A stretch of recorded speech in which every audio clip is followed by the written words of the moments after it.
परमात्मने नमः। ओम श्री गुरुभ्यो नमः। ओम मातृशक्तये नमः। ओम असतो मा सद्गमय तमसो मा ज्योतिर्गमय मृत्योर्मामृतंगमय। ओम शांति शांति शांति। मुंडक उपनिषद कक्षा 87 और मुंडक उपनिषद की ये 8वीं कक्षा है। उपनिषद की 87वीं कक्षा चल रही है हमारी, और अब तक स्केन कट प्रश्न और ये 5वां उपनिषद चल रहा है, मुंडक उपनिषद। और इस मुंडक उपनिषद का दूसरा मुंडक प्रथम खंड चल रहा है। पीछे कल हमने 3 मंत्रों पर विचार किया। पहले मंत्र में कहा कि ये सब उसी अक्षर से, ये सभी पदार्थ चेतन अचेतन उसी से प्रकट होते हैं और उसी में लीन होते हैं। तथा अक्षराद विविधा सौम्य भावा प्रजायन्ते तत्र चैवापियन्ति, उसी में लीन हो जाते हैं, उसी से प्रकट होते हैं। सुदीप्त पावक से जैसे विश्वफुलिंग प्रज्वलित अग्नि से जैसे चिंगारियां निकलती हैं, हजारों हजारों चिंगारियां निकलती हैं, ऐसे ही ये समस्त अस्तित्व एकदम विलक्षण अलग अलग रूप में जो हमें दिखाई दे रहा है, ये सब सहस्रसा प्रभवन्ते स्वरूपा, अग्नि की चिंगारियां अग्नि रूप ही होती हैं। जैसे स्वरूप शब्द से उनको कहा स्वरूपा प्रभवन्ते, उसी तरह से तथा अक्षराद विविधा सौम्य भावा, उस अक्षर से विविध जो ये भाव हैं, जीव तो स्वतः अनादि हैं, उनकी उत्पत्ति उपाधि की दृष्टि से कह रहे हैं।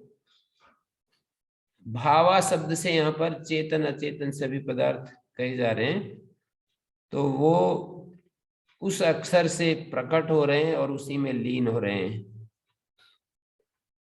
और स्वरूप शब्द कह करके एक बात कह दी, सहस्रसा प्रभवन्ते स्वरूपा, ये जो विस्फुलिंग है ये तो स्वरूप होते ही हैं। सहस्रसा प्रभवन्ते स्वरूपा, हजारों हजारों जो चिंगारियां हैं वो अग्नि के स्वरूप समान रूप वाली होती हैं चिंगारियां। यहाँ उसके स्वरूपता किस दृष्टि से हम देख सकते हैं? ये जो अस्तित्व में जो सत्ता है, हम जैसे पृथ्वी जल अग्नि वायु आकाश को पकड़ें तो वहां जो सत्ता है करके जो हम उसमें व्यवहार करते हैं, वो है जो सत्ता है वो वहीं से आई है। और जो हमारे भीतर सत और चित जो चैतन्य है, वो भी उसी चैतन्य से हमारे अंतःकरणों में उपाधियों में प्रकट हो रहा है। और एक ज्ञानी पुरुषों में, ब्रह्मनिष्ठ पुरुषों में जो आनंद सतचित के साथ आनंद का प्राकट्य है, वो भी उसी का प्राकट्य है। तो सतचित आनंद उसका स्वरूप है, उस परमेश्वर का सतचित आनंद स्वरूप है। तो स्वरूपा प्रभवन्ते जो बात कही उसकी संगति लगा रहा हूं। स्वरूप उत्पन्न होते हैं, मानी कहीं केवल सदंश प्रकट होता है, चित और आनंद, चिद अंश वहां अनभिव्यक्त रहता है, और जहां चिद अंश प्रकट होता है वहीं आनंद अंश की भी, आनंद अंश की संभावना होती है, नहीं तो अप्रकट छिपा पड़ा रहता है। जैसे सामान्य जो अज्ञानी लोग होते हैं, जो आत्मा आदि को नहीं जानते, तो चैतन्य अंश तो प्रकट होता है क्योंकि वो अपना होने का एहसास करते हैं और दूसरों के होने का भी अनुभव करते हैं। संसार में कोई ऐसा पदार्थ नहीं, कोई ऐसी मशीन नहीं, चाहे वो कितनी भी वैल्यूएबल हो, कितनी भी मूल्यवान हो, वो अपना भी अनुभव नहीं कर पाती है और दूसरे उसके सामने जो होता है उसका भी अनुभव नहीं कर पाती है। यही चैतन्य का विशेष है कि चैतन्य जहां जहां है वो अपने होने का एहसास करता है और उसको इच्छा होती है, उसको प्रयत्न होते हैं, सुख दुख का अनुभव होता है। जहां चैतन्य होता है वहां ये सब प्रकट होते हैं। इन सुख दुख आदि का आश्रय तो यद्यपि क्षेत्र होता है, अंतःकरण होता है, दृश्य होता है, लेकिन चैतन्य के बिना ये सब प्राकट्य हो नहीं सकता है। जैसे अग्नि के बिना लोहे में दग्धित्व नहीं आता, लोहे में जलाने का सामर्थ्य नहीं आता, इसी तरह से चैतन्य के बिना इच्छा द्वेष, जो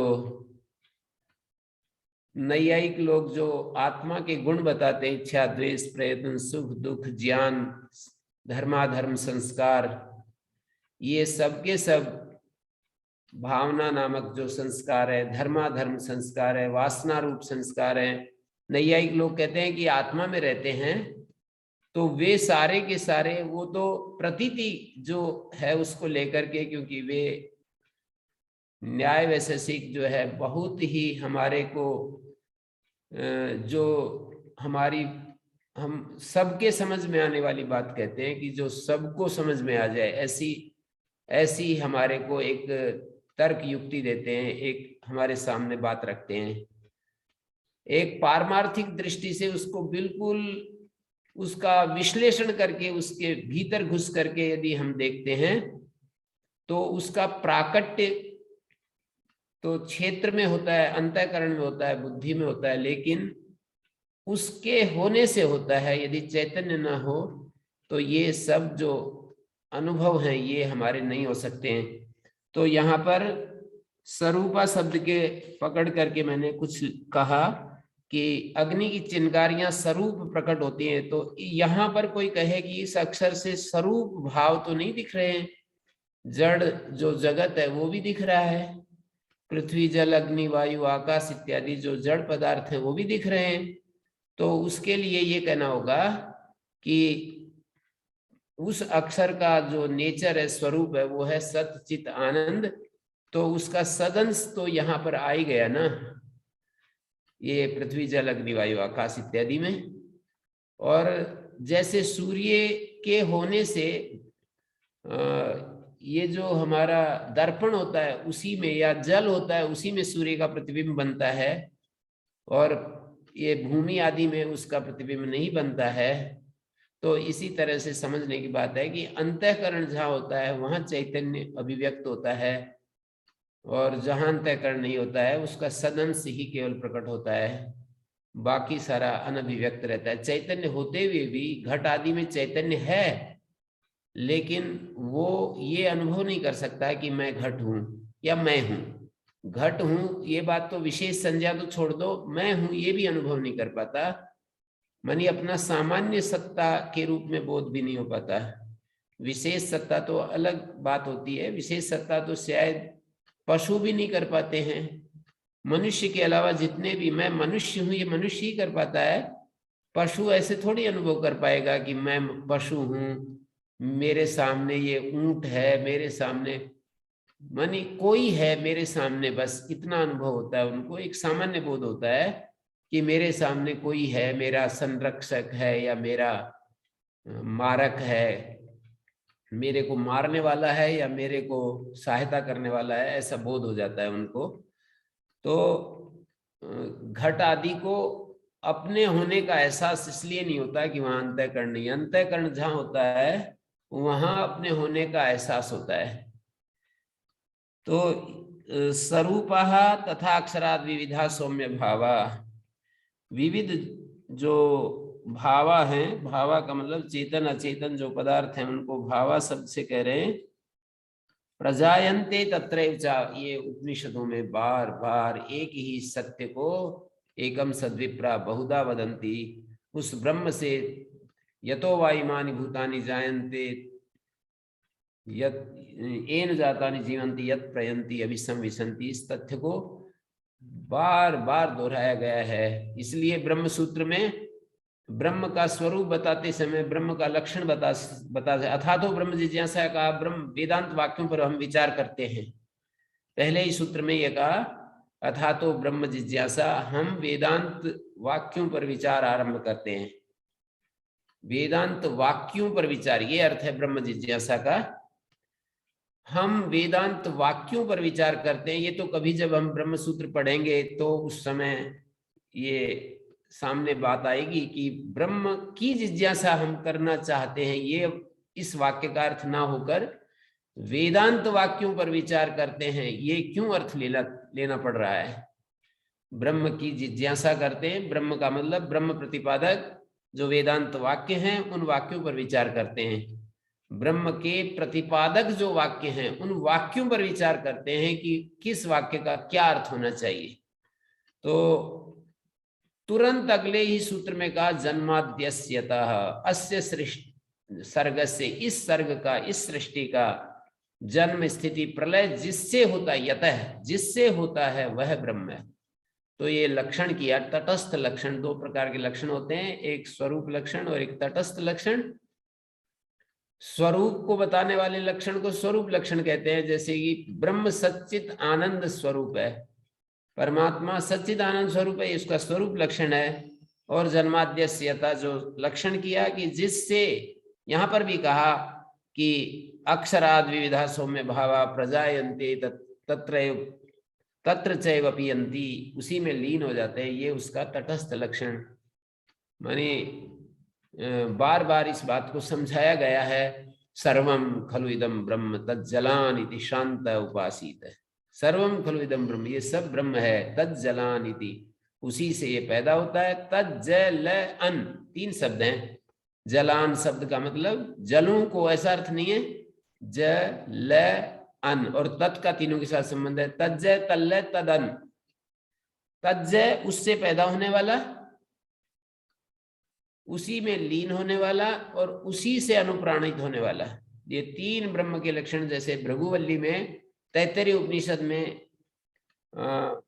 वरुण नाम के वरुणम पितरम उपससार, भृगु जो है वरुण पिता के पास जाता है और वो कहता है कि मैं ब्रह्म का, मुझे उपदेश दीजिए। तो उन्होंने ब्रह्म का उपदेश देते समय कुछ वाक, प्राण, चक्षु, श्रोत्र, मन, ये सब, अन्न, प्राण, ये सब कुछ शब्द बोले ब्रह्म प्राप्ति के द्वार के रूप में। वो शब्द बोल दिए कि इन्हीं से खोजो ब्रह्म को, इन्हीं में खोजो। और एक लक्षण बता दिया, यतो वा इमानि भूतानि जायन्ते येन जातानि जीवन्ति यत् प्रयन्ति अभिसंविशन्ति तद ब्रह्म तद विजिज्ञासस्व। और साधन भी बता दिया वहां पर कि तपसा ब्रह्म विजिज्ञासस्य तपो ब्रह्म। हमारे गुरुजी नूरगढ़ वाले जो स्वामी जी महाराज थे, वो बहुत ही इसको कोट करते रहते थे। तपसा ब्रह्म विजिज्ञासस्य तद ब्रह्म तपो ब्रह्म, तप से ब्रह्म की जिज्ञासा की जाती है। तप एक मन की और इंद्रियों की जो एकाग्रता है उसको तप कहते हैं।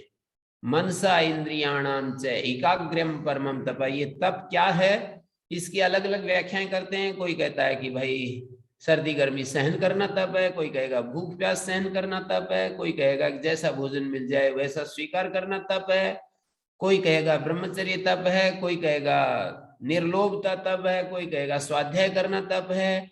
पर इन सारे लक्षणों का एक जगह समन्वय हो जाता है कि मन और इंद्रियों की एकाग्रता परम तप है। मनसा इंद्रियाणाम च एकाग्र्यम परमम तप है। जब हम एकाग्र होते हैं तो हम स्वाध्याय भी कर सकते हैं, एकाग्र होते हैं तो हम ब्रह्मचर्य में भी रहते हैं, एकाग्र होते हैं। और एकाग्र का मतलब अपने भीतर एक ही जगह रहना, एक ही जगह ठहरे रहना। तो हम ब्रह्मचर्य में भी रहते हैं, हम निर्लोभ अवस्था में भी रहते हैं, हम अक्रोध अवस्था में भी रहते हैं। सारी चीजें एक साधे सब सधे, एक एकाग्रता के सिद्ध होने से सारी चीजें हमारे भीतर इकट्ठी होती चली जाती हैं। तो तप साधन से, तप यहां पर ये कहा है कि ब्रह्म ने भी जब इस सृष्टि को पैदा किया तपसा चीयते ब्रह्म। यहां पर भी ये कह रखा है कि ब्रह्म ने भी जब इस सृष्टि को उत्पन्न करने की जब ईक्षण किया, इच्छा की, तो उस समय उन्होंने तप का आलंबन लेकर के इस सृष्टि को उत्पन्न किया। माने उस ज्ञान में तप को, अपने पूरा एकाग्र हो गए, वो तो एकाग्र रहता ही है, पर इस बिंदु पर एकाग्र हो गए। इस समय जो है जो काम करना था उस पर एकाग्र हो गए। पहले भी एकाग्र है, पर यहाँ पर इस बिंदु पर एकाग्र हो गए कि मुझे सृष्टि को उत्पन्न करना है। जो ईश्वर है वो एकाग्र हो गया इस बिंदु पर। विषय भिन्न भिन्न होते हैं ना, पहले इस बिंदु पर एकाग्र नहीं था, इस बिंदु पर एकाग्र हो गया कि मुझे इस जगत की रचना करनी है, अब मुझे इस जगत की रचना करनी है। स्वाभाविकी ज्ञान बल क्रिया जय, वो स्वाभाविक रूप से घटित होता है, वो कोई उसमें मानी बहुत उसको करना नहीं पड़ता कुछ भी, कि जैसे हम लोग करते हैं, संकल्प करते हैं और हम इच्छा करते हैं, इस तरह नहीं करना पड़ता। स्वाभाविकी ज्ञान परास्य शक्ति विविधेव श्रूयते, श्वेताश्वतर में कहा है कि परास्य शक्ति विविधेव श्रूयते स्वाभाविकी ज्ञान बल क्रिया च, ज्ञान बल क्रियाएं उसकी स्वाभाविक होती हैं, स्वाभाविकी ज्ञान बल क्रिया से। तो दिव्यो ही अमूर्ता पुरुषा स बाह्याभ्यंतरो यजा, वो दिव्य है, अमूर्त है, वो पुरुष पूरी शेते पुरुषा, सारे समष्टि पूरी में पूर्व में रहता है या व्यष्टिपुर में रहता है, सर्वमूर्ति वर्जित है, अमूर्त है, पुरुष है, स बाह्य और आभ्यंतर सहित है, वो सर्वात्मा है, बाहर और अंदर। जैसे कि कठोपनिषद में भी आया कि सूर्य अग्नि आदि का दृष्टांत देते हुए, वायु का दृष्टांत देते हुए, अग्निर्यथैको भुवनम प्रविष्टा रूपम रूपम प्रतिरूपो बभूव एकस्तथा सर्वभूतांतरात्मा, एकस्तथा सर्वभूतांतरात्मा रूपम रूपम प्रतिरूपो बहिश्च, ऐसे वहां पर कह दिया। वायुर्यथैको भुवनम प्रविष्टा रूपम रूपम प्रतिरूपो बभूव एकस्तथा सर्वभूतांतरात्मा, एकस्तथा सर्वभूतांतरो आत्मा रूपम रूपम प्रतिरूपो बहिश्च, माने एक वायु जैसे रूप रूप में प्रतिरूप हो रहा है, उसी के आकार को धारण कर रहा है, ऐसे एक ही चैतन्य सर्वरूप हो रहा है, और उनके सर्वरूप ही नहीं हो रहा है, बहिश्च, उससे अतिरिक्त भी वही है। जैसे कि यहाँ पर हमको पेड़ दिखाई दे रहा है, हमारे शरीर दिखाई दे रहे हैं, तो इस शरीर के आकार को धारण कर लिया, पर केवल इतना ही परिच्छिन्न, यदि इतना ही होता तो वो तो परिच्छिन्न हो जाता। इसलिए कहा श्रुति में रूपम रूपम प्रतिरूपो बहिश्च, प्रतिरूप तो हो रहा है उसके साथ में बहिश्च वो, और यहाँ पर ये कहा बाह्य बाह्याभ्यंतर हो यजा, वो बाह्य और आभ्यंतर, मानी आभ्यंतर तो हम इस तरह से कहते हैं कि सब चीजों के जो जो उपाधियां हैं, जो जो दृश्य पदार्थ हैं, उनके तदाकार हो रहा है चैतन्य, और बहिश्च इसलिए कह देते हैं कि उतना ही नहीं है और भी है वो। जैसे आकाश इतना ही नहीं है, आकाश को, एक आकाश को यदि कहेंगे तो बाह्याभ्यंतर स बाह्याभ्यंतर, इस विशेषण से हम कहेंगे आकाश तो सर्वात्मा है, केवल इस मकान के अंदर जो आकाश है वही आकाश नहीं है, बाहर भी आकाश है ना, बहिश्च। तो स बाह्याभ्यंतरो यजा अप्राणो अमना शुभ्रो, वो अप्राण है, वो अमन है, और वो शुद्ध है, अक्षरात् परता परः, पर अक्षर से भी वो परे है। ये परता जो है अक्षरात् का विशेषण है।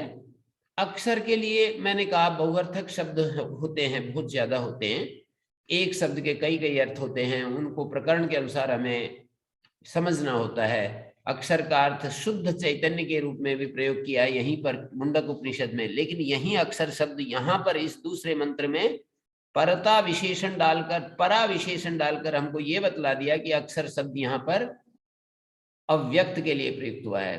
परम जो अव्यक्त है, अर्थात अपने विकार की अपेक्षा से जो पर है, उत्कृष्ट है, सूक्ष्म है, व्यापी है।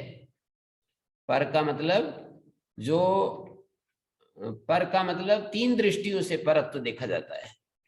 जैसे विकार हैं, पृथ्वी जल अग्नि वायु आकाश, हमारे शरीर, ये सब जो हैं विकार कहे जाते हैं, और इन विकारों से परे, परे का मतलब क्या होता है, जो महान हो, व्यापी हो, जो प्रत्यक हो, प्रत्यक हो, प्रत्यक का मतलब जो इनर मोस्ट बीइंग हो, और महान हो, विभू हो, ऐसे वहां पर ये इंद्रियाणि पराण्याहु इंद्रियेभ्यः परम मना, इंद्रियेभ्यः परा ही अर्थेभ्यश्च परम मना। कठोपनिषद में उस मंत्र की व्याख्या करते समय यही 3 शब्द बोले गए हैं जो मैंने कहे कि वो महान है, वो प्रत्यक है, वो विभु है, व्यापी है।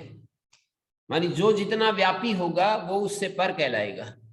तो अव्यक्त जो है अपने कार्य जगत की अपेक्षा से व्यापी है और वो प्रत्यक है, मानी अंतरतम है। वो ये बाह्य जो दिखाई दे रहे हैं इसका अंतरतम देखेंगे तो अक्षर होगा। तो व्यापी है और अंतरतम है और वो महान है। इन 3 शब्दों से वहां पर कठोपनिषद में इंद्रियेभ्यः परा अर्थेभ्यश्च परम मना, मनसस्तु परा बुद्धि यो बुद्धे परतस्तु सः। बुद्धि से भी परे उसको बतलाया। तो ये हमेशा हमें ध्यान रखना है, एक एक जगह जो शब्द प्रयोग होते हैं उनको हम दूसरी जगह भी उपयोग लेते हैं, तो उसी तरह से हम उनका यहाँ पर व्याख्यान करते हैं। तो ये यहाँ अक्षरात परतः परा, कल भी प्रश्न उठे थे। तो परतः अक्षरात, परस्मात् अक्षरात, परतः को यदि विभक्ति में बोले, ये तो परतः अव्यय पद है, तसी प्रत्यय पंचमी के अर्थ में है। परस्मात् अक्षरात परः, परस्मात् विशेषण ही ये बता रहा है कि यहाँ अक्षर जो है कोई अंतिम अक्षर तत्व से एक स्टेप नीचे वाली चीज को बता रहे हैं। अंतिम जो अक्षर तत्व है उससे पहली जो अक्षर की अवस्था है उसको बता रहे हैं। तो अंतिम अक्षर तो परा शब्द से कह दिया, प्रथमांत परा शब्द से कह दिया। और परस्मात् अक्षरात पर, वो जो अक्षर है वो पर है, सबसे ज्यादा अंतरतम है, सबसे ज्यादा विभु है, महान है, उसको बताया। तो ये अक्षर कैसा है, ये भी पर है विकारों की अपेक्षा से। जो पृथ्वी जल अग्नि वायु आकाश और इंद्रियां और मन बुद्धि प्राण, ये सारे जो हैं विकार कहे जाते हैं। इन विकारों की अपेक्षा से अव्यक्त जो होता है वो पर होता है। और उस अव्यक्त से भी परे जो है वो अक्षर, जो चैतन्य, शुद्ध चैतन्य, अमूर्त जिसको कहा, जिसको अमूर्त कहा, जिसको पूरी में रहने वाला कहा, इनर मोस्ट बीइंग कहा, जिसको बाह्य आभ्यंतर कह दिया। मानी उसको केवल आभ्यंतर नहीं बताया, सब बाह्य आभ्यंतर का सर्वात्मा कह दिया। मानी जहां जहां ये जो रूप दिखाई देते हैं, नाम दिखाई देते हैं, उनमें तो है ही, उनसे बाहर भी है वो। इसलिए पुरुष सूक्त में ऐसा कहा कि ये सारी बातें हम प्रमाण के द्वारा समझना चाह रहे हैं ना। श्रुति प्रमाण है, प्रमाण के द्वारा ब्रह्म के, आत्मा के स्वरूप को हम जान रहे हैं। प्रमाण से वस्तु का ज्ञान होता है। प्रमा का मतलब यथार्थ ज्ञान, प्रमाण का मतलब यथार्थ ज्ञान का साधन। तो आत्मा का स्वरूप, ईश्वर का स्वरूप, अव्यक्त का स्वरूप, ये सारे प्रमाण प्रयोग करके हम समझ रहे हैं। जैसे आंखों से हम वस्तुओं को देखते हैं, आंखें प्रमाण होती हैं। कान से शब्दों को सुनते हैं, कान प्रमाण होते हैं। इंद्रिय विषयों में इंद्रियां प्रमाण होती हैं। लेकिन धर्म के विषय में तो आगम प्रमाण माना जाता है। आत्मा के विषय में आगम, धर्म और ब्रह्म दो चीजों के लिए आगम प्रमाण। दृष्ट विषय के लिए हमारी बुद्धि, हमारी इंद्रियां, ये सब प्रमाण हो जाती है, ऐसा शास्त्रकार कहते हैं।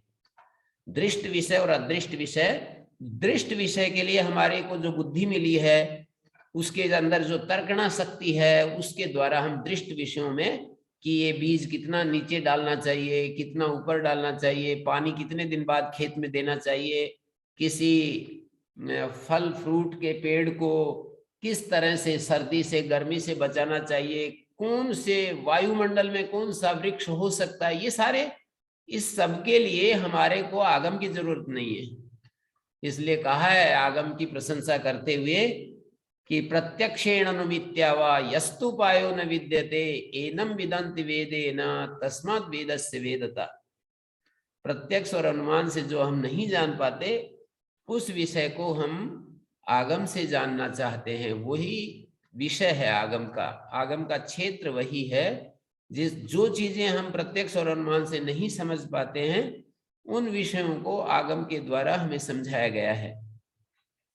तो ये आगम प्रयोग कर रहे हैं ना, कि वो कैसा है, अक्षर तत्व कैसा है, उसके कर्म कैसे हैं,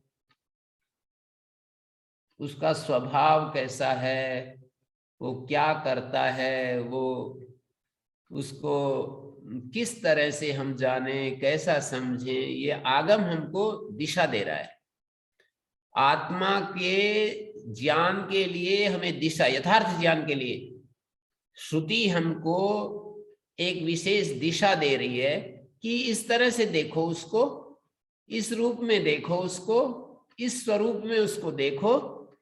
तो ये शब्द उसके बारे में बिल्कुल ठीक सूचना दे रहे हैं कि ऐसा ऐसा। इसलिए मैं कहता हूं कि ये आगम इतनी विशेष चीज है, ये आगम प्रमाण इतना विशेष है कि इसका श्रवण मनन करते करते ब्रह्म ज्ञान हो जाता है और कुछ भी नहीं करने की जरूरत, यदि प्रतिबंधक न हो। एक वाक्य मैं बोल देता हूं बाद में, इसको सुनते सुनते ब्रह्म ज्ञान हो जाता है यदि साथ में कोई प्रतिबंधक नहीं रखा हुआ है।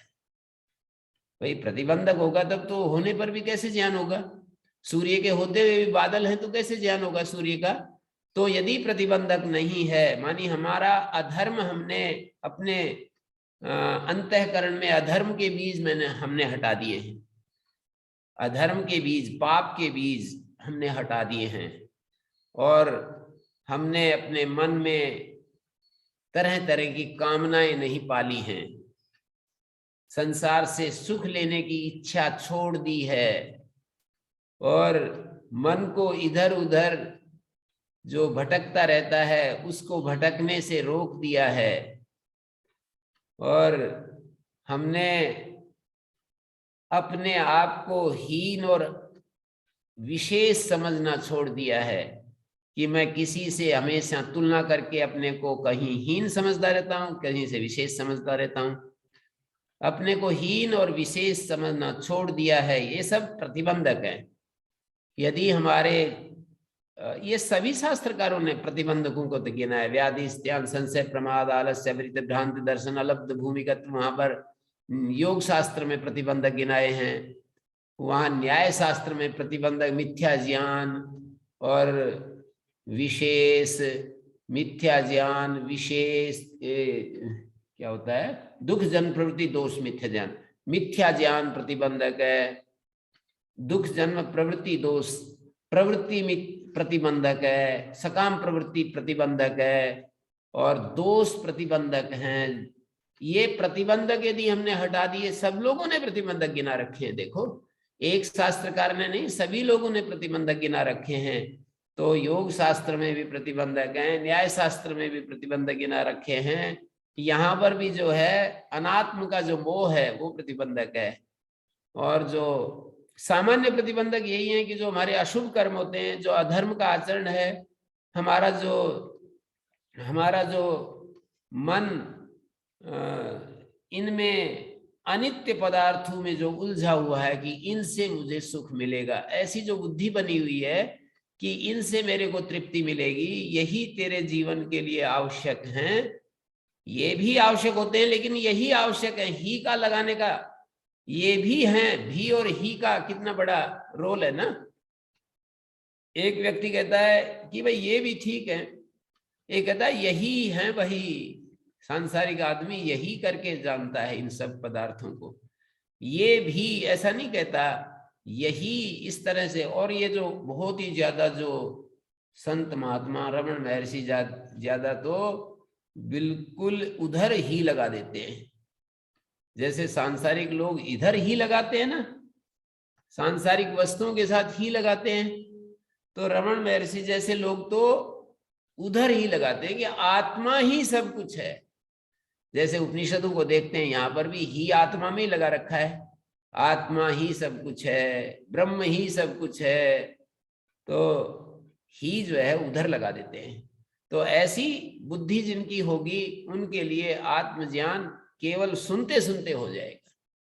उसके बाद उसकी स्थिति करने के लिए हमें एक और अंतिम प्रयास करना होता है, जिसको निदिध्यासन नाम दिया हुआ है। एक अंतिम प्रयास करना होता है। पहले श्रवण मनन का प्रयास है, उसके बाद एक अंतिम प्रयास होता है जिसको निधिध्यासन नाम देते हैं। और उस निधिध्यासन के द्वारा, निधिध्यासन ऐसा होता है कि पुस्तक आदि को एक तरफ रख दो और जो कुछ सुना है बस उसके ऊपर स्थिर हो जाओ। पुस्तक आदि सुनना और ये सब जो है एक तरफ रखकर और उसी पर स्थिर हो जाओ, ये होता है निधिध्यासन। लेकिन जब तक वो स्थिति नहीं आती तब तक सुनना और मनन करना जरूर चाहिए, नहीं तो फिर हमारा मन कभी भी ये जो अनात्म चीजें हैं इस प्रतिबंधक में फिर फंस जाता है। प्रतिबंधक में उलझा हुआ मन कैसे फिर उस निधिध्यासन में जाएगा। तो प्रतिबंधक हटाने पड़ेंगे निरंतर, फिर उस निधिध्यासन प्रतिबंधक हटाने पड़ेंगे। ज्ञान के द्वारा प्रतिबंधक हटते हैं कि ये व्यर्थ हैं, तुम्हारे लिए इनकी कोई आवश्यकता नहीं है, तुम्हारा लक्ष्य में ये सब, जिस गांव नहीं जाना उस गांव का क्या पता करना। ऐसे एक मोटी सी मिसाल गांव के लोग बूढ़े बुजुर्ग बोलते हैं, जिस गांव नहीं जाना उस गांव का क्या पता करना, उस जिस राह में नहीं जाना उस राह किस लिए, उस राह को पूछना। तो इस तरह से एतस्मात् जायते प्राणो मनः सर्वेन्द्रियाणि च, इसी से ये प्राण पैदा होता है। फिर वही बात कह दी, इसी से ये प्राण मन सारी इंद्रियां, खम वायु ज्योति आप पृथ्वी विश्वस्य धारिणी, कितना स्पष्ट जो है बार बार उसको एक ही सत्य को हमारे सामने प्रस्तुत की जाती है श्रुति। हजारों माता पिताओं से भी, हजारों माता पिताओं से भी, एक ही माता पिता कितना हमारे लिए जीवन में कितना कर गुजरता है। एक ही माता पिता हमारे लिए कितना कुछ कर जाता है, कितना कुछ करता है, उसका कोई कल्पना नहीं की जा सकती।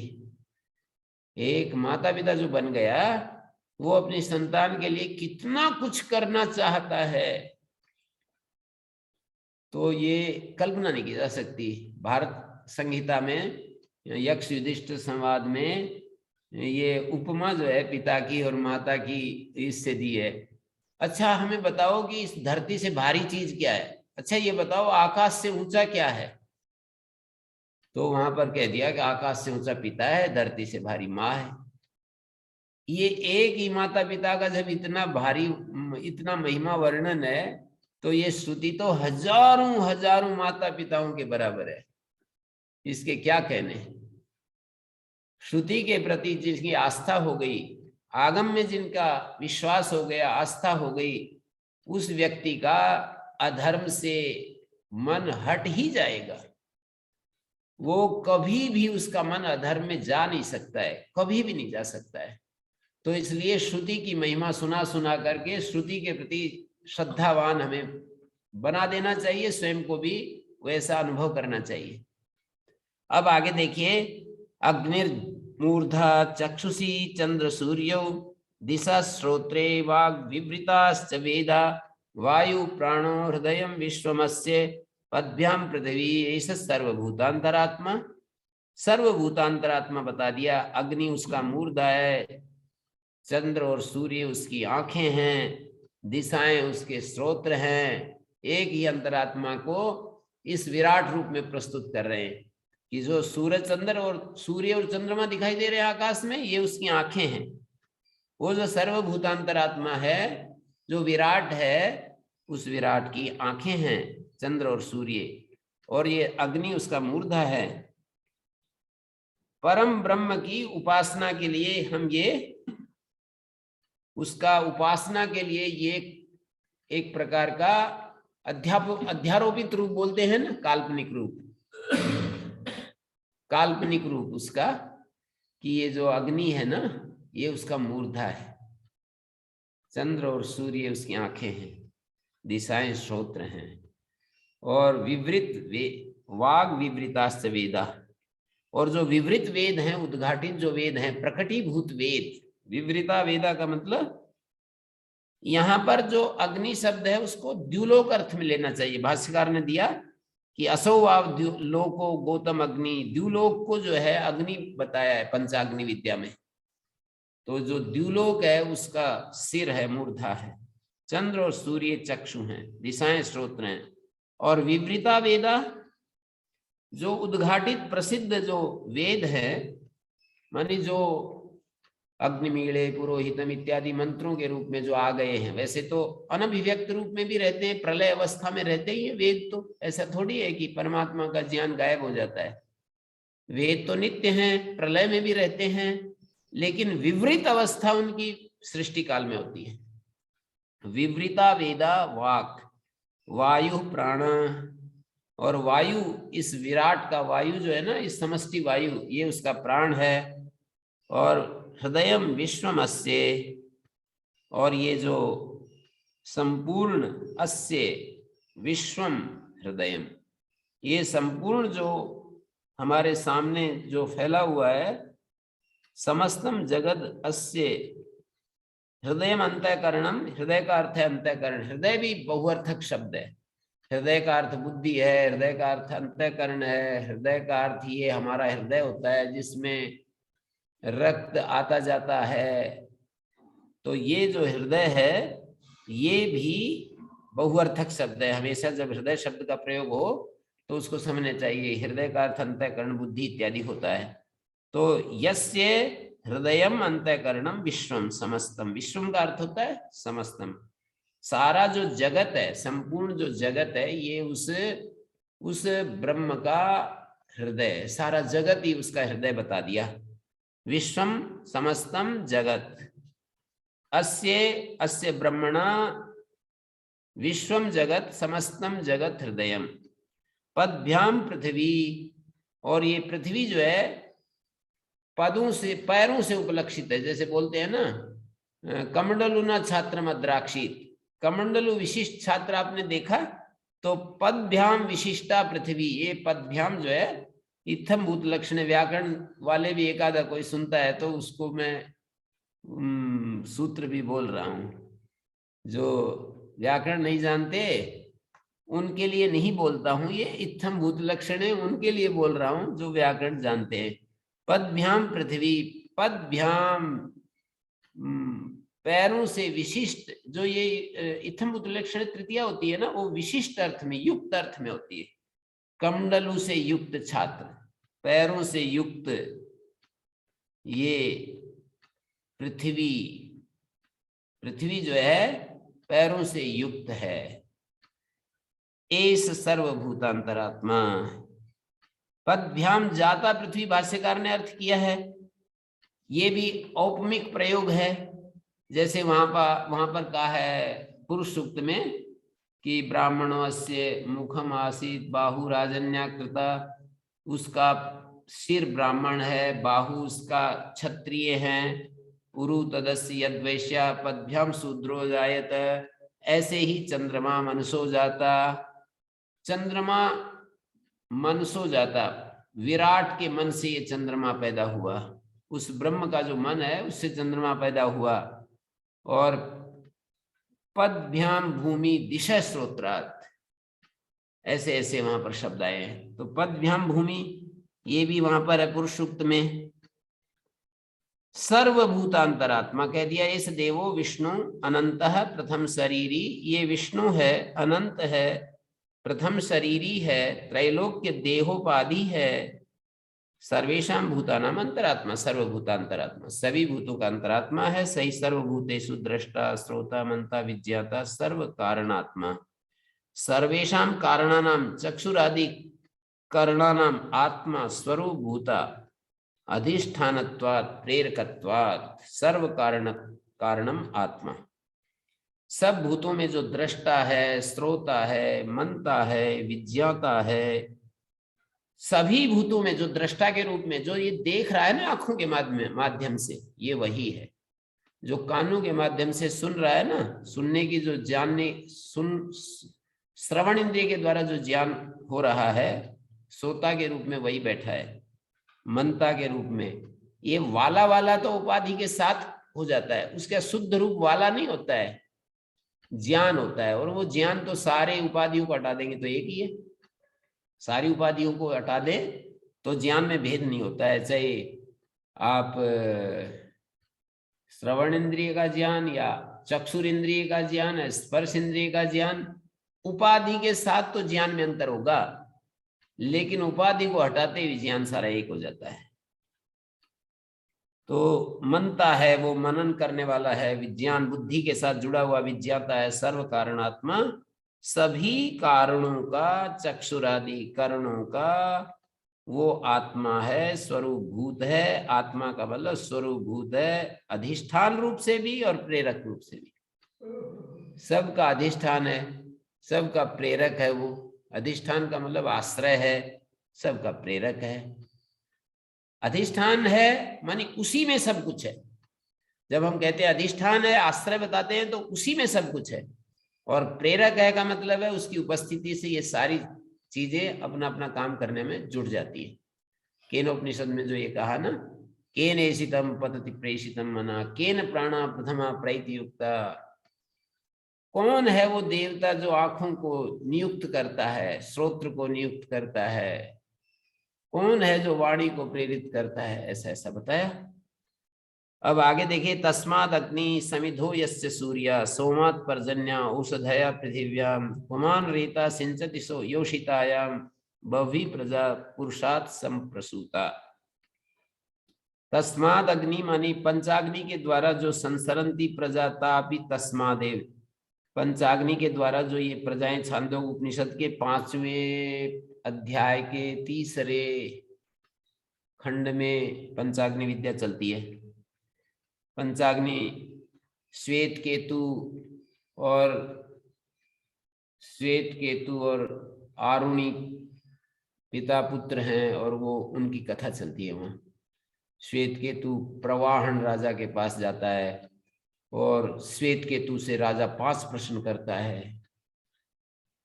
और एक भी प्रश्न का उत्तर नहीं मिलता।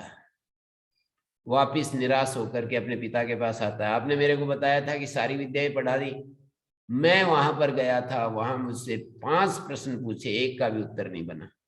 कौन कौन से 5 प्रश्न हैं? उन्होंने 5 प्रश्न रख दिए। ये प्रजाएं कैसे पैदा होती हैं? वेत्थ श्वेत केतो कुतः इमा प्रजा प्रजायन्ते, कहां से ये प्रजाएं यहां से जाकर कहां जाती हैं, ऐसा प्रश्न। ये प्रजाएं कहां जाती हैं, कैसे वापस लौट आती हैं, देवयान पितृयान का मार्ग भेद कहां हो जाता है, ये लोग पूर्ण क्यों नहीं हो जाता, वो लोग भर क्यों नहीं जाता है। जहां ये जाती हैं तो ये प्रजाओं से भर जाना चाहिए, ये तो भरता नहीं है, वैसे ही वैसे दिखाई देता रहता है। कथम ना सो लोको संपूर्यते कथम वा पुनरावर्तनते, कैसे ये प्रजाएं चली जाती हैं, वापस आ जाती हैं। और कथम वा आप पंचम्याम आहुतो पुरुषवत्सो भवन्ति थी, ये जो जल हैं कैसे 5वीं आहुति में जाकर के पुरुष की वाणी में बोलने लगते हैं। तो ये पंचाग्नि विद्या है। द्युलोक प्रथम अग्नि है, और ऐसे ऐसे करके। तो तस्माद अग्नि समिधो यस्य सूर्य, तस्माद अग्नि, तस्मादेव पुरुषात् प्रजायन्ते, ये सारी सारी प्रजाएं उसी से पैदा होती हैं। तस्मात् परस्मात् पुरुषात्, उस परम पुरुष से, प्रजावस्थान विशेष रूपो अग्नि, ये जो प्रजावस्थान विशेष, देवानाम निवास भूत स्वर्ग होता है। प्रजावस्थान मानी देवताओं, देवानाम अवस्थान विशेष रूपो अग्नि स विशिष्यते समिधो यस्य सूर्य, और सूर्य जिसकी समिधा है।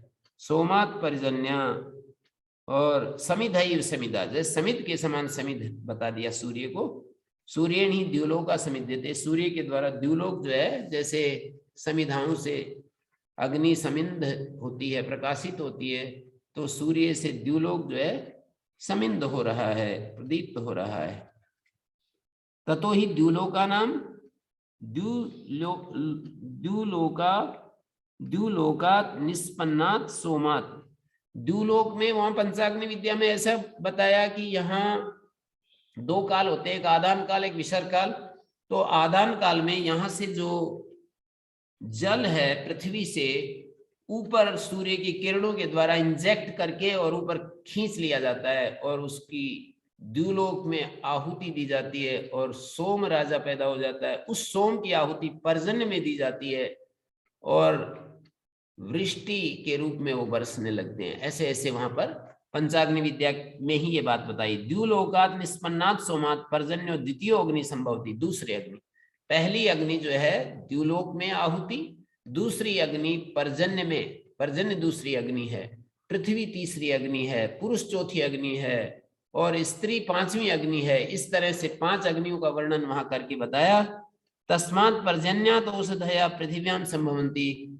उस पर्जन्य से औषधियां पृथ्वी में पैदा होती हैं, औषधियों से खाता पीता है, शरीर में रक्त, रस, रक्त आदि धातुएं बनती हैं।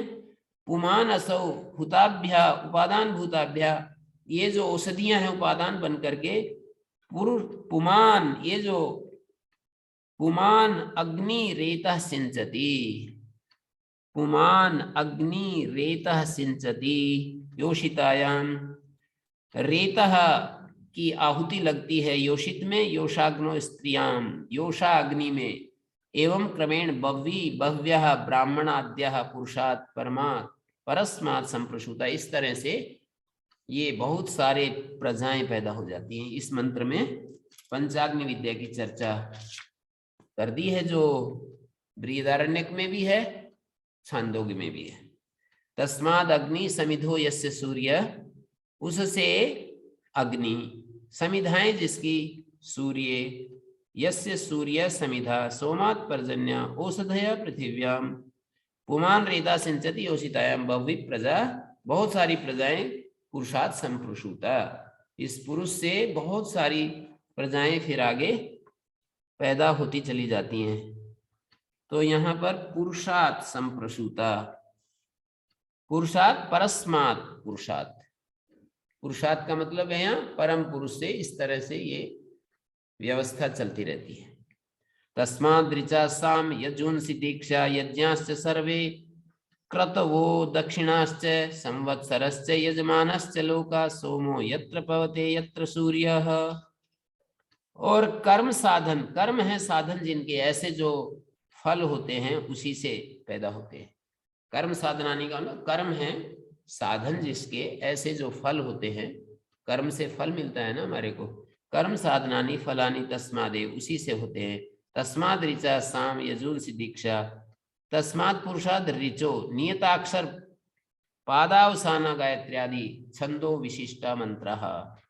उस पुरुष से ऋचाएं, ऋचाएं कैसे, पुरुष से ऋचाएं कैसे, नियत अक्षर पाद पर अवसान है जिनका, ऐसे गायत्री आदि छंद उसी पुरुष से मंत्र के रूप में, उसी पुरुष से, जैसे वहां पर बता दिया। यही तो सब सुनकर के महर्षि दयानंद ने पहला नियम बना दिया। उपनिषदों में बार बार इस तरह की बात आई कि उसी से ये ऋचाएं, उसी से ज्ञान, उसी से ये पदार्थ, सब सत्य विद्या और जो पदार्थ विद्या से जाने जाते हैं, सब सत्य विद्या और विद्या से जानने योग्य पदार्थ, मानी पदार्थ का भी मूल ब्रह्म है और विद्याओं का भी मूल ब्रह्म है। तो तस्माद ऋचा साम यजुंसी, उसी से ऋक, साम और यजु, दीक्षा, यज्ञ, कर्म के बारे में कह दिया यहाँ। ऋचाएं, साम, यजु ये कर्म के साधन होते हैं। मंत्र, मंत्र जो होते हैं यज्ञ के साधन होते हैं। और दीक्षा, यज्ञ, सर्वे क्रतवो, सारे क्रतु, और दक्षिणा, यज्ञ में जो दक्षिणा दी जाती है और दीक्षा दी जाती है वहां पर, यम नियमादि परिग्रहानुकूल योग्यता तदा विव्यंजक मौनजी दंड कृष्णाजिन आदि, ये दीक्षा दी जाती है हमारे को। मौनजी बंधन किया जाता है और तरह तरह का उसमें नियम बताए जाते हैं। कर्तृ नियम विशेष, यज्ञ सर्वे अग्निहोत्रादया क्रतवा सयूपः, यूप सहित जो होते हैं वो उनको क्रतु कहते हैं, जहाँ यूप गाड़ा जाता है। हम सामान्य यज्ञ करते हैं, स्मार्त यज्ञ कहलाते हैं ये अग्निहोत्रादि। वो क्रतु होते हैं जिनमें यूप की एक व्यवस्था होता है, वहां पर पशु बंधन किया जाता है, वैसा सब चलता है वहां पर। तो क्रतवाह दक्षिणाश्चय, और वहां पर एक गो से लेकर के अपरिमित सर्वस्व तक दी जाता है, सर्वस्व दान तक दिया जाता है।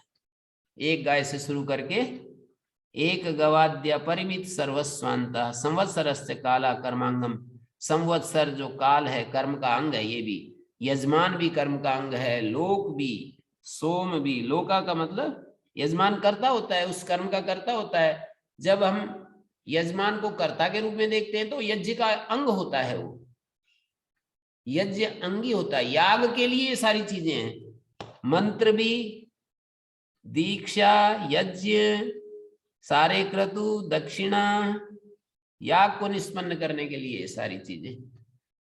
इनमें जो यज्ञ और क्रतु की बात जो कही, उसको हम अंगी के रूप में देख सकते हैं, बाकी उसके अंग हैं सारे। यज्ञ क्रतु ये तो अंगी हैं और ये इसके अंग हैं। यजमान भी कर्ता के रूप में यजमान अंग होता है, फल भोक्ता के समय अंगी बन जाता है। जब यजमान कर्म करता है उस समय वो कर्म का अंग होता है, और जब फल का नंबर आता है तो वही यजमान अंगी बन जाता है। तो यजमान लोक, सोमो यत्र पवते यत्र सूर्य, और लोकः तस्य कर्म फलभूता, कर्म फलभूत लोक, कर्म के फल के रूप में जो मिलते हैं उनको लोक कहते हैं। ते विशेष्यन्ते सोमो यत्र येषु लोकेषु पवते पुनाति लोकान। सोम जो है लोकों को पवित्र कर रहा है। ते विशिष्यन्ते, लोका विशिष्यन्ते, सोम जहां पर लोकों में, पवते पुनाति, पवते का मतलब पुनाति लोकान, यत्र येषु सूर्य तपति च, और जहां सूर्य तप कर रहा है।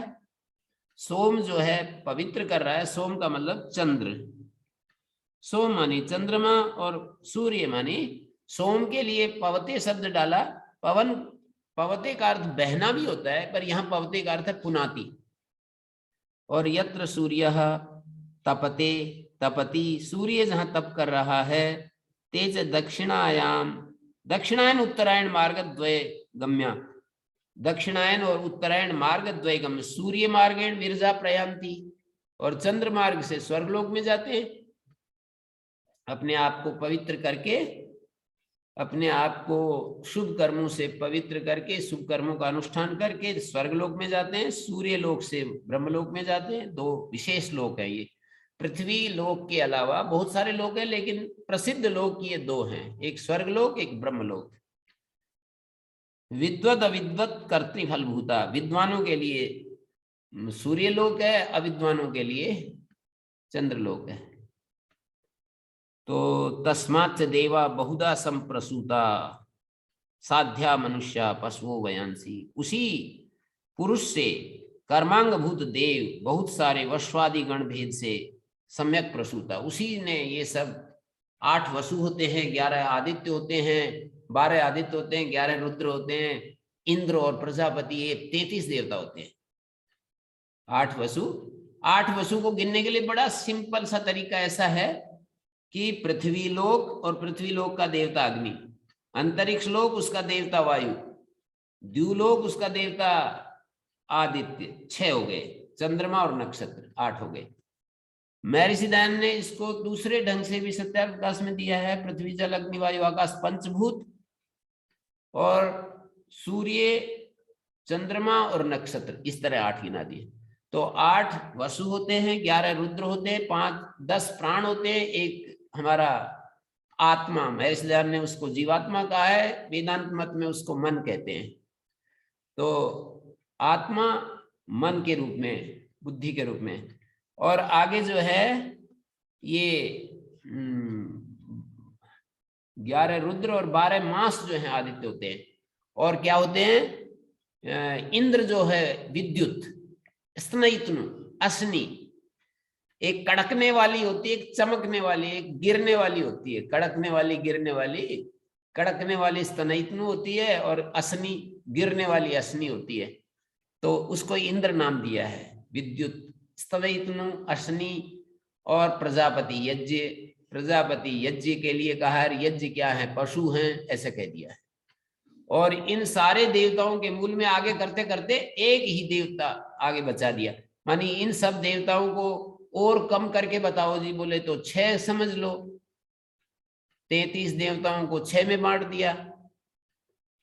मतलब पृथ्वी, अग्नि, अंतरिक्ष, वायु, द्युलोक, सूर्य। बोले और कम करके बताओ, तो बोले पृथ्वी, अंतरिक्ष, द्युलोक समझ लो। बोले और कम करके बताओ, तो बोले कि 1.5 समझ लो, सूत्रात्मा वायु के रूप में। उसको 1.5 शब्द, अध्यर्थ शब्द दिया है, पर अध्यर्थ तो होता नहीं है, उसको लोक यौगिक अर्थ के रूप में प्रस्तुत कर दिया।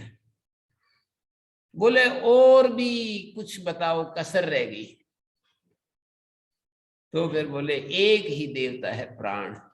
हाँ, 2 भी बताए बीच में, जैसे 3 को कहा कि और कम करके बताओ, तो बोले अन्न और प्राण, अन्न और प्राण 2 देवता है। बोले और इन 2 को भी समेटो, बोले 1.5। बोले इसको भी समेटो, बोले 1।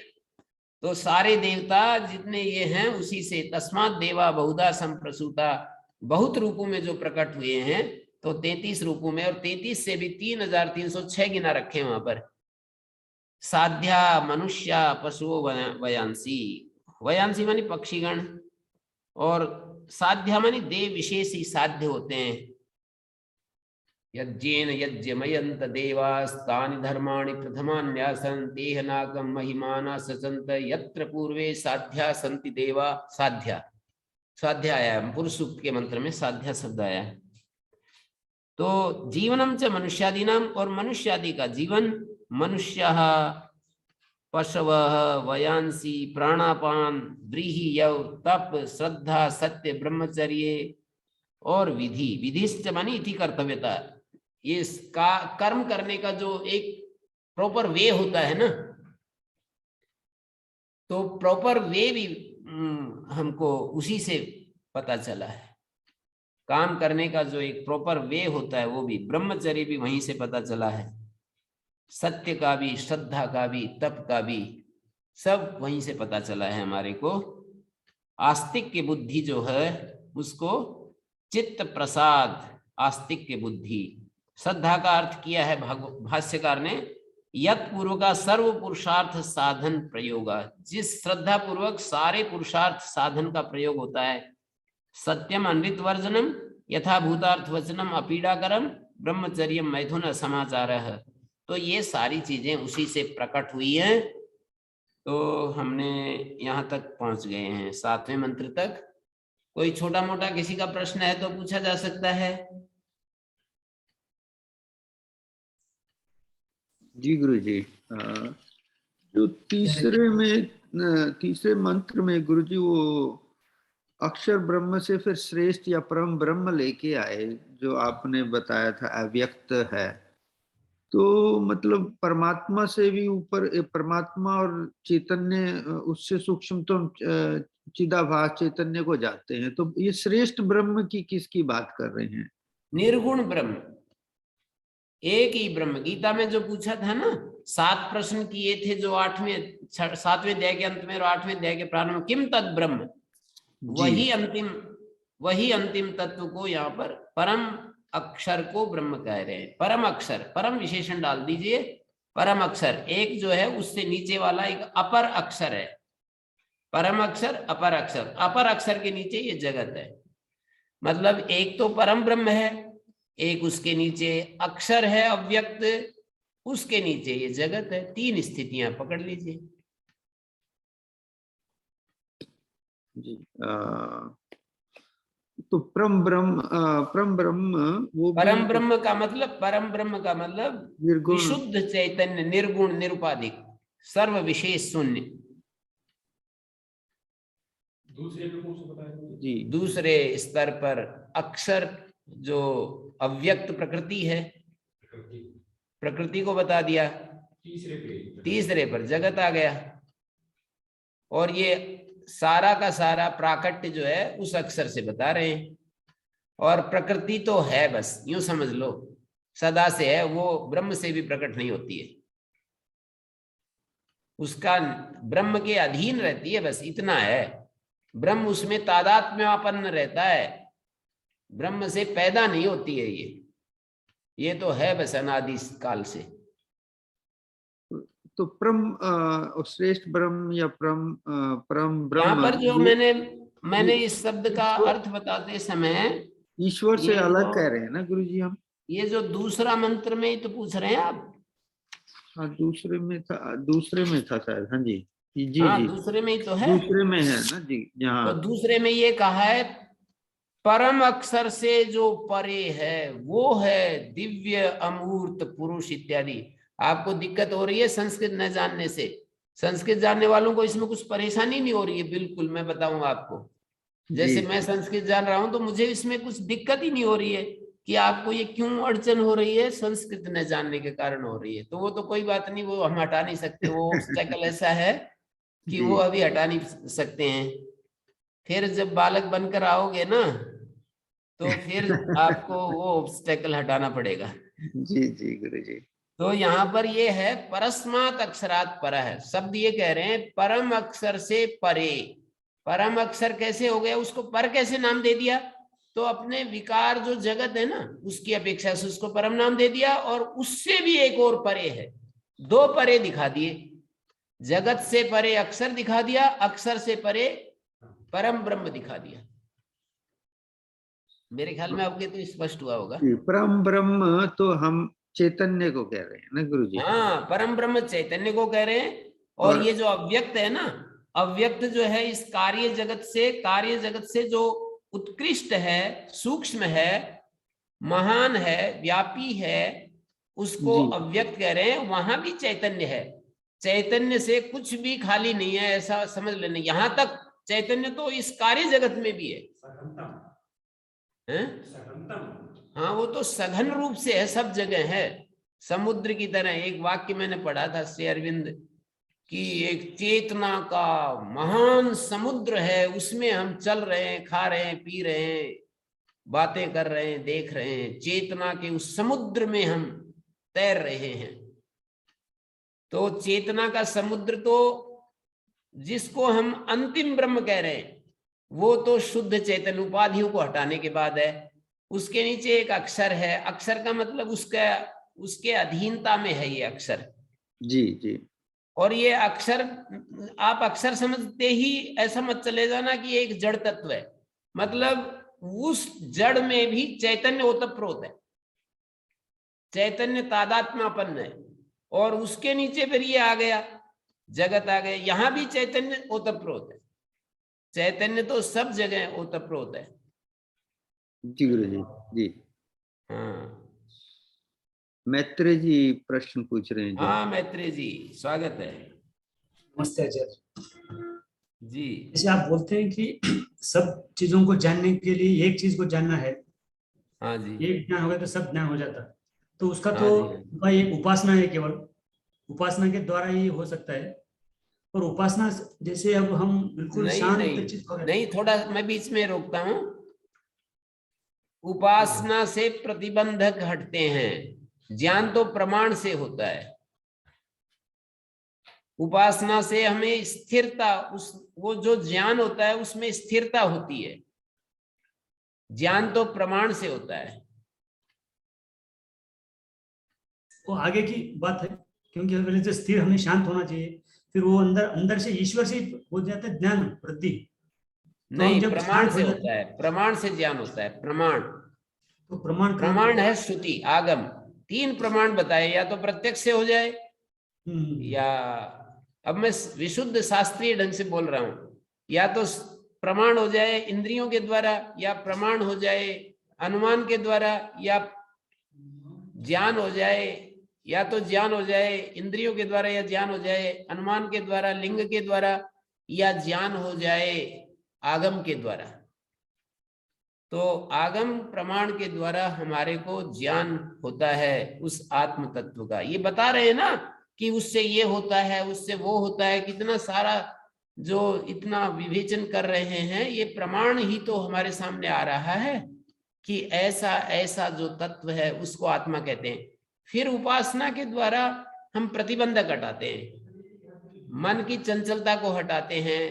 उपासना के द्वारा उस जो प्रमाण से उपलब्ध ज्ञान है उसको स्थिर करते हैं, उसमें स्थिर होते हैं, यूं कहना चाहिए, उसमें स्थिर होते हैं। प्रतिबंधक, एक तो वेद श्रुति है जो हम पढ़े, जैसे समझ लिए, फिर भी उसका प्रत्यक्ष होना पड़ेगा ना, क्योंकि केवल बड़ी मैं आपको बता रहा हूं ना, प्रत्यक्ष ही तो हो रहा है ये। जब ये बता रहे हैं कि उससे ये पैदा होता है, इस समय जब हम इन मंत्रों को पढ़ रहे हैं ना, इन मंत्रों को पढ़ रहे हैं तो इसको पढ़ते पढ़ते ही हमारे को ज्ञान हो रहा है। मैंने इस बिंदु पर बहुत ज्यादा चर्चा की है, बार बार करता हूं, जब प्रसंग आता है तब करता हूं। ये पढ़ते पढ़ते ही ज्ञान हो रहा है हमारे को कि वो आत्मा ऐसा है, ऐसा है, ऐसा है, ऐसा है, वो इस सब को, ये आत्मा का ज्ञान हो रहा है। उपासना किस लिए चाहिए? उपासना चाहिए इस ज्ञान में ठहरने के लिए। ज्ञान होने के बाद भी हम ठहरते नहीं है ना, ज्ञान तो हो गया, उसमें ठहर नहीं पाते। जैसे किसी ने ज्ञान, किसी चीज का ज्ञान कर लिया और फिर भी वहां ठहर नहीं पाता है, जो जब ठहर नहीं पाता है तो फिर उसका लाभ नहीं ले पाता है। तो उपासना का प्रयोजन होता है ठहरना, स्थिर होना, अर्थात अनुभव होना, प्रत्यक्ष हो जाना। स्थिर होना, स्थित होना मतलब हर क्षण आपको अनुभव में, ये जो एक अनुभव होता है ना कि आत्मा ही सब का मूल कारण है, ये एक ज्ञान है ना, मैं भी आत्म तत्व हूं, ये जो ज्ञान हुआ ना, हम भूल जाते हैं इसको, विस्मृति हो जाती है। अनुभव तो एक क्षण के लिए होगा, अनुभव में, अनुभव होने के बाद हमें उपासना से उसको स्थिर करना पड़ता है, उसमें ठहरना पड़ता है कि हमको बता दिया कि हम आत्मा हैं, लेकिन हम तो फिर शरीर समझने लगते हैं, ये बाधा है। आत्मा, श्रुति तो बता दी कि हम आत्मा हैं और आत्मा के ऊपर सारे अध्यारोप हैं, लेकिन हम तो अपने को शरीर ही समझने लगते हैं। यहाँ क्लास में तो आत्मा समझते हैं और क्लास से उठते ही फिर शरीर समझने लगते हैं। ये समस्या हटाने के लिए हमको उपासना करनी पड़ती है, उपासना के बिना ये हो नहीं पाएगा। वही बन जाना, वही बन जाए, वही हो जाए। ज्ञान का अर्थ जानना नहीं, वैसा हो जाना है। वैसा होने के लिए उपासना की जरूरत है, ज्ञान तो श्रुति से ही होगा। ये गुरुजी ने मेरे को बार बार कह करके मेरे दिमाग में भी ऐसा ही समझा दिया, बिठा दिया कि ज्ञान तो प्रमाण से होता है और प्रमाण श्रुति है। तो श्रुति हमको एक दिशा देती है, उससे हमें ज्ञान होता है। उस ज्ञान में उपासना से प्रतिबंधक, जो उस ज्ञान में, जैसे सूर्य आकाश में खिल उठा लेकिन बादल आ जाते हैं, तो उपासना से बादल, उपासना रूपी हवाएं जब बादलों पर लगती हैं तो उड़ जाते हैं। उपासना रूपी हवाएं जब बादलों को छूती हैं तो उड़ जाते हैं, फिर वो आत्मा ही आत्मा प्रकाशित रहता है। तो उपासना के लिए हमारे मन को स्थिर किया जाता है, मन को एकाग्र किया जाता है। मन जो तुरंत तो हट जाता है, हमने इतनी सारी बातें हम श्रुति के द्वारा सीखते हैं, और कोई घटना घटेगी, कोई प्रिय वियोग हो गया, कोई अप्रिय संयोग हो गया, तो तुरंत हमारा ये ज्ञान चला जाता है। तो हम स्थिर नहीं हो रहे ना, स्थिर होने के लिए आत्मा, ये उपासना चाहिए। उसको दूसरे शब्दों में निधिध्यासन, उपासना निधिध्यासन एक ही चीज है। तो उपासना समय तक रहेगा, फिर बाद में और ऐसे चले जाता। हाँ, तो उपासना तो 24 घंटा चलानी पड़ेगी।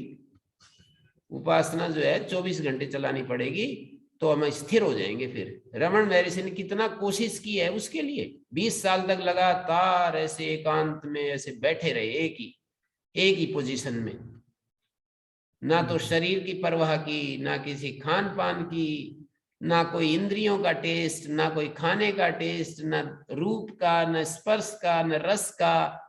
कैसे कैसे किया है महापुरुषों ने इस चीज को पाने के लिए।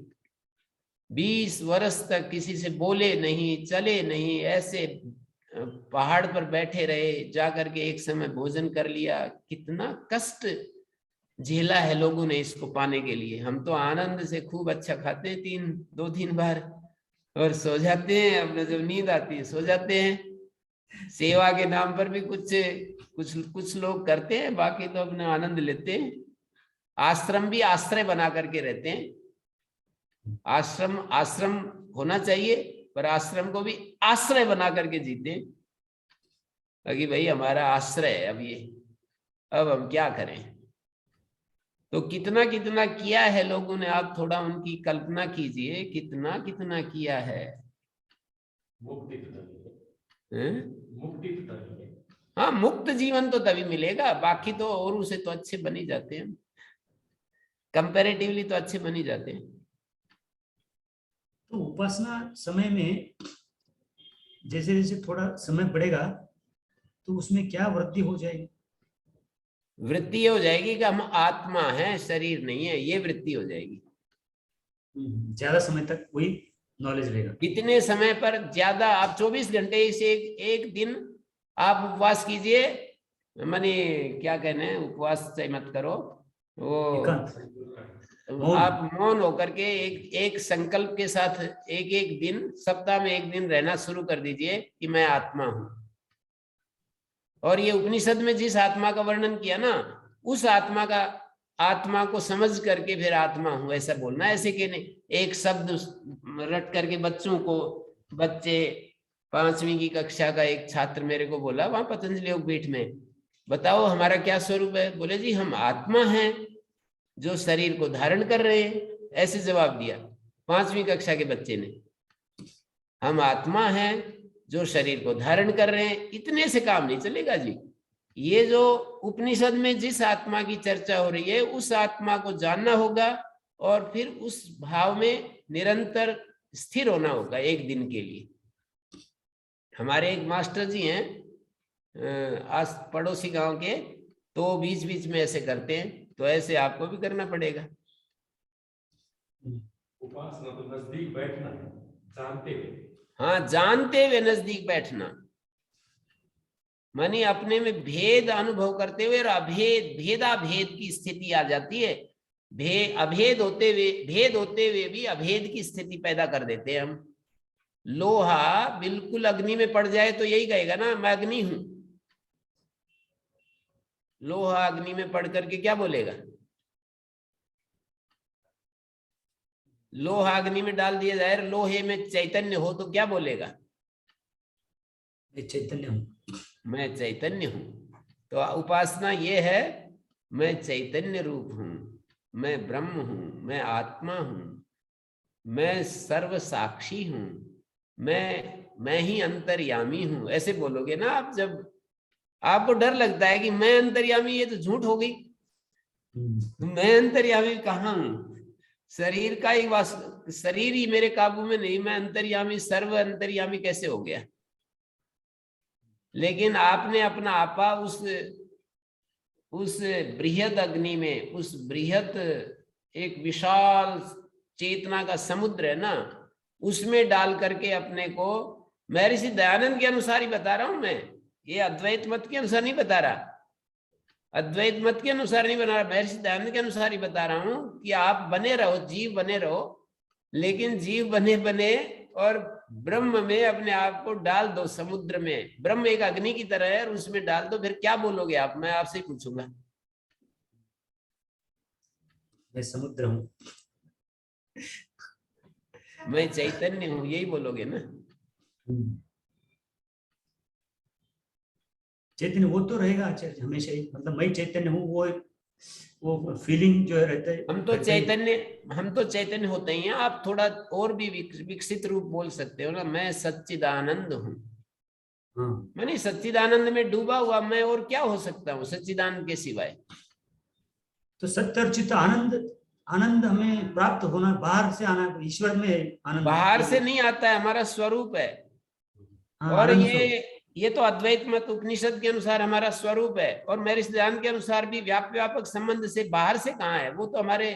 वो हमारे भीतर ही व्याप्त है। वो कहते हैं कि जीव में परमेश्वर व्याप्त है, और परमेश्वर मानी सच्चिदानंद, और सच्चिदानंद हमें व्याप्त है, तो बाहर से कहाँ से आएगा?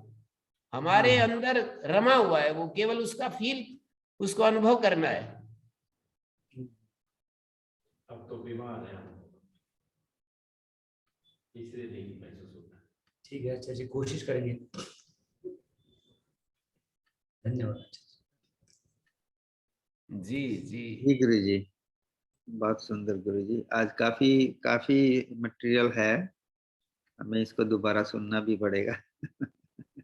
जी। ओम शांति शांति शांति।